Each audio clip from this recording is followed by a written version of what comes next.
N'oubliez pas de vous abonner pour suivre les vidéos et ne rien rater. Premier épisode sur le Portugal à suivre. Le Portugal entretient une relation historique étroite et fascinante avec les Templiers. L'Ordre du Temple, fondé en 1119, a joué un rôle majeur dans l'histoire portugaise, en particulier au cours de la Reconquista et dans la formation de l'identité nationale du pays. Voici un approfondissement sur ce sujet. Les Templiers au Portugal, origine et arrivée. Les Templiers sont arrivés au Portugal peu après la fondation de l'ordre. À l'époque, le pays était encore engagé dans la lutte contre les Maures, un processus qui allait durer plusieurs siècles. Le roi Afonso Henrique, le premier roi du Portugal, a vu dans les Templiers des alliés précieux pour consolider son pouvoir et défendre les frontières. En reconnaissance de leur service, il leur a accordé des terres et des privilèges importants. L'une des premières grandes donations aux Templiers a été le château de Soures en 1128, qui a servi de base militaire et administrative. Ces terres leur permettaient de construire des fortifications et de participer activement aux campagnes militaires. Le rôle des Templiers dans la Reconquista. Les Templiers ont joué un rôle clé dans la Reconquista portugaise. Ils étaient connus pour leur discipline militaire et leur foi religieuse, ce qui en faisait des combattants redoutables.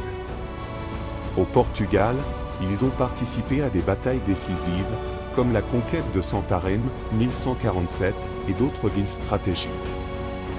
En échange de leur aide, les rois portugais leur ont confié la garde de vastes territoires dans le centre et le sud du pays.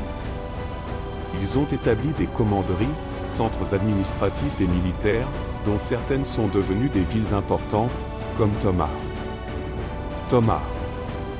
Le cœur des Templiers au Portugal. La ville de Tomar est le symbole de l'influence des Templiers au Portugal. Le château de Tomar, construit en 1160, est une des réalisations majeures de l'ordre. Il abrite également le couvent du Christ, un complexe architectural qui illustre l'évolution du rôle des Templiers dans le pays.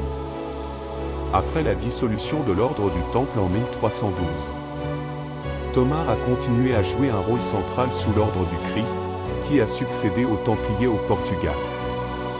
La fin des Templiers et la naissance de l'ordre du Christ. Lorsque le pape Clément V a supprimé l'ordre des Templiers en 1312, le roi du Portugal, Dini Ier, a réussi à protéger les Templiers dans son royaume. Il a obtenu du pape l'autorisation de transférer leurs biens et leurs missions à un nouvel ordre, l'ordre du Christ, créé en 1319. Cet ordre a joué un rôle central dans les grandes découvertes portugaises. Des figures emblématiques comme Henri le Navigateur, enfant d'Dom Henrique, étaient étroitement liées à l'ordre du Christ. Les croix templières, adaptées par l'ordre du Christ, figuraient sur les voiles des caravelles portugaises qui ont exploré le monde. L'héritage des Templiers au Portugal. Aujourd'hui, l'héritage des Templiers est visible dans plusieurs lieux historiques du Portugal, notamment le couvent du Christ à Tomar. Classé au patrimoine mondial de l'UNESCO, il témoigne de l'influence artistique, religieuse et militaire des Templiers. Le château de Almorol. Une forteresse située sur une île du Tage, attribuée aux Templiers. Les symboles templiers.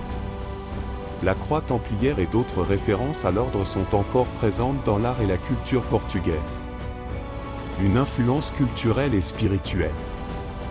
Au-delà de leur rôle militaire et politique, les Templiers ont également marqué la spiritualité et la culture du Portugal. Leur transition vers l'ordre du Christ a permis de préserver une partie de leur mystique, qui continue de fasciner historiens, chercheurs et visiteurs. L'architecture templière au Portugal. L'architecture templière au Portugal est un témoignage vivant de la puissance et de l'influence des Templiers. Ils ont laissé des traces indélébiles dans le paysage architectural, notamment des châteaux, des forteresses et des édifices religieux. Ces structures, à la fois fonctionnelles et symboliques, reflètent leur mission militaire et spirituelle.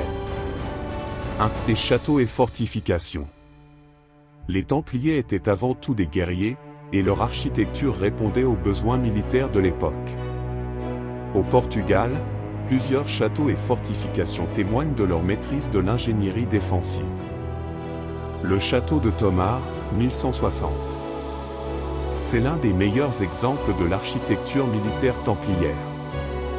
Il combine des éléments défensifs, comme les tours rondes inspirées du style byzantin, avec des influences symboliques, comme la disposition circulaire rappelant les églises du Saint-Sépulcre à Jérusalem. Le château servait non seulement de bastion militaire mais aussi de centre administratif et spirituel. Le château d'Almourol. Situé sur une île rocheuse au milieu du Tage, il incarne le caractère mystique des Templiers. Construit dans un emplacement stratégique, il servait à surveiller les voies fluviales. Avec ses hautes tours et son allure féerique, il symbolise la synthèse entre fonctionnalité et idéalisme spirituel. Le château de Mesanto. Ce château montre l'intégration de l'architecture militaire dans un environnement naturel difficile. Il illustre la capacité des Templiers à utiliser le terrain à leur avantage. 2. Le couvent du Christ à Tomar. Le couvent du Christ, construit à l'intérieur du château de Tomar, est l'apogée de l'architecture templière au Portugal. Il a été modifié et agrandi au fil des siècles, en particulier par l'ordre du Christ, mais ses origines templières sont encore visibles. La rotonde, Charola. Inspirée par l'église du Saint-Sépulcre à Jérusalem, la rotonde est un chef-d'œuvre de l'architecture templière. Elle servait à la fois de chapelle et de lieu de rassemblement pour les chevaliers.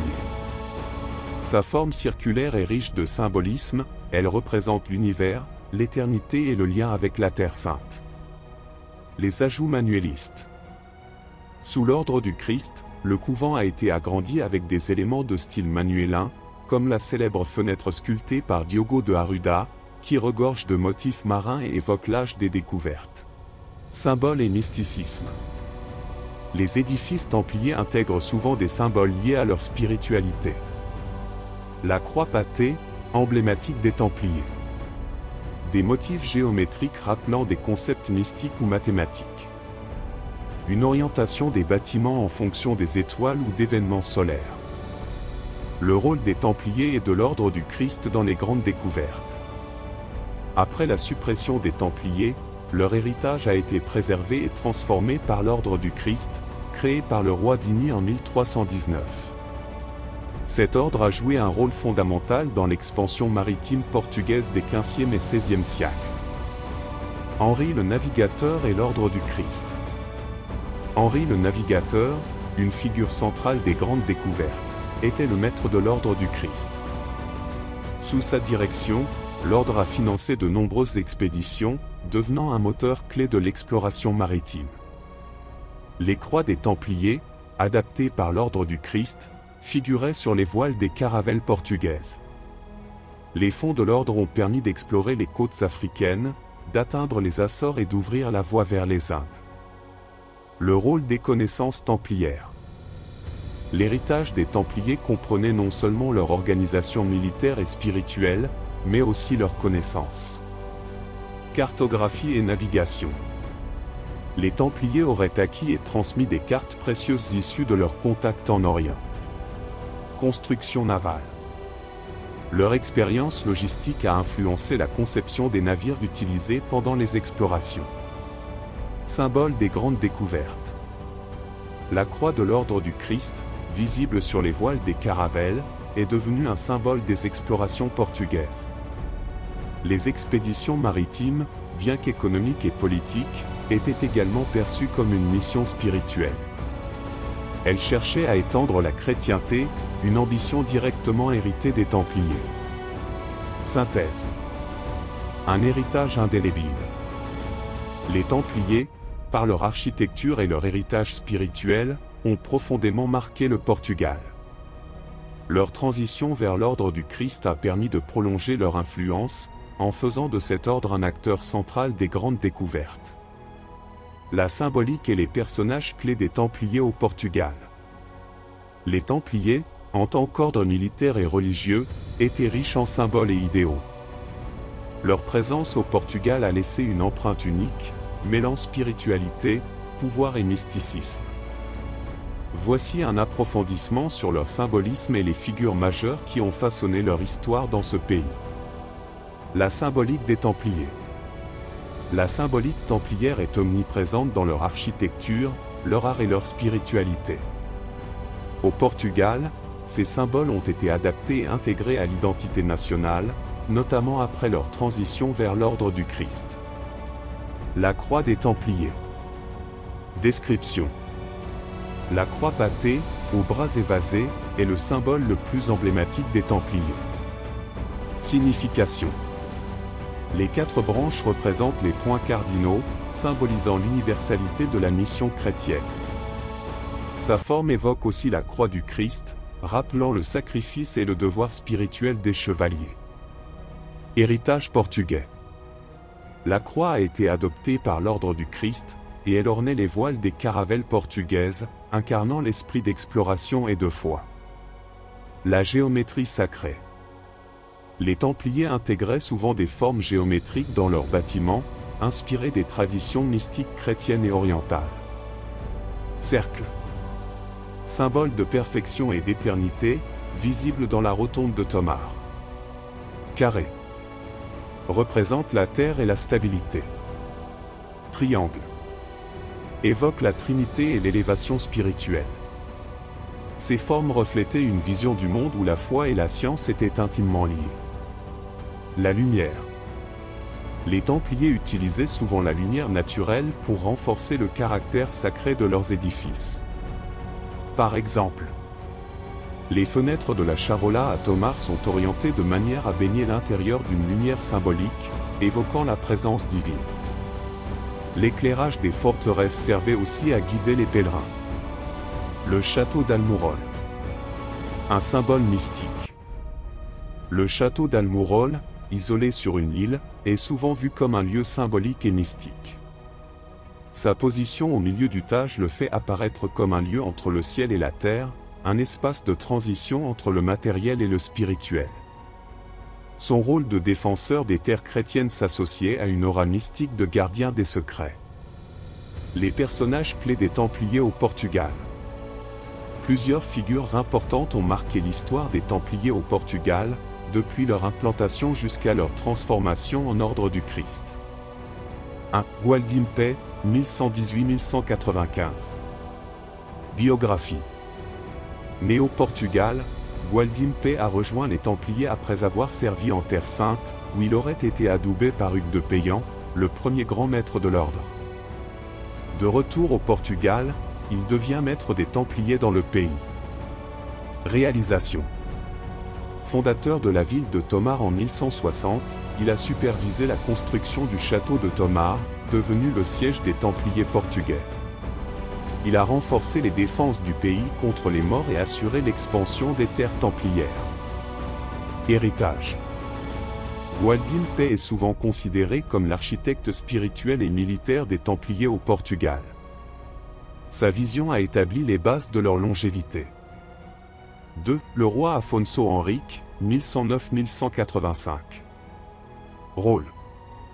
Premier roi du Portugal, il a établi une alliance stratégique avec les Templiers, leur octroyant des terres en échange de leur aide dans la Reconquista. Il a offert aux Templiers le château de Sour et soutenu leur expansion. Vision. Afonso Henrique voyait les Templiers comme des partenaires pour consolider son royaume et repousser les morts. 3. Le roi Dini Ier, 1261-1325. Rôle crucial. Lorsque le pape Clément V a ordonné la dissolution des Templiers en 1312, Dini Ier a défendu l'ordre et ses membres au Portugal. Il a négocié avec le pape pour transférer leurs biens à un nouvel ordre, l'ordre du Christ. Héritage. Grâce à lui, l'héritage des Templiers a été préservé et transformé, devenant une force motrice des grandes découvertes. Henri le Navigateur, 1394-1460. Lien avec l'ordre du Christ. En tant que maître de l'ordre du Christ, il a réorienté sa mission vers l'exploration maritime. Il a utilisé les richesses et l'organisation de l'ordre pour financer des expéditions, ouvrant la voie à l'ère des découvertes. Vision mystique. Henri voyait les découvertes comme une continuation de la mission templière. Étendre la foi chrétienne et explorer les mystères de la création divine. Manuel Ier, 1469-1521. Architecte du style manuélin. Sous son règne, l'héritage des Templiers a été magnifié dans des réalisations architecturales comme le couvent du Christ et le monastère des Hiéronymites à Lisbonne. Ces édifices intégraient des motifs templiers, des croix et des symboles marins, témoignant du lien entre spiritualité et découverte. Une alliance de foi, de pouvoir et de mystère. Les Templiers ont laissé une empreinte indélébile sur le Portugal. Leur symbolisme. Croix, géométrie sacrée, lumière. A inspiré non seulement leur architecture, mais aussi l'esprit de conquête qui a marqué les grandes découvertes. Des figures comme Gualdin P ou Henri le Navigateur ont incarné cette fusion unique de foi et d'ambition.